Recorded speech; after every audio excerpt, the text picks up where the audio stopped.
നാടിനെ പ്ലാസ്റ്റിക് മുക്തമാക്കാൻ നിരവധി പൈസ പൊടിപൊടിച്ച് പദ്ധതി കൊണ്ടുവന്നു. പക്ഷേ ഒടുവിൽ പദ്ധതി തന്നെ കാടുകയറിയ അവസ്ഥയിൽ. ചെറുതാഴം ഗ്രാമപഞ്ചായത്തിന്റെ 2024-25 വാർഷിക പദ്ധതിയിൽ ഉൾപ്പെടുത്തി പിലാത്തറ മാതമംഗലം റോഡിൽ സ്ഥാപിച്ച ബോട്ടിൽ ബൂത്താണ് ഇന്ന് കാടുമൂടി ഉപയോഗശൂന്യമായി കിടക്കുന്നത്. പ്ലാസ്റ്റിക് കുപ്പികൾ വലിച്ചെറിയാതെ കൃത്യമായി ശേഖരിക്കാൻ വെച്ച ബൂത്ത് ഇന്ന് കാടും പടർപ്പും കയറി മൂടിയ നിലയിലാണ്.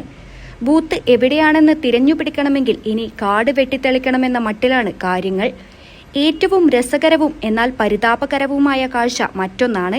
പ്ലാസ്റ്റിക് കുപ്പികൾ നിക്ഷേപിക്കാൻ പ്രത്യേക ബൂത്ത് ഉണ്ടാക്കി വെച്ചിട്ടുണ്ടെങ്കിലും കുപ്പികളെല്ലാം ബൂത്തിന് പുറത്ത് റോഡരികിൽ വലിച്ചെറിഞ്ഞ നിലയിലാണ്.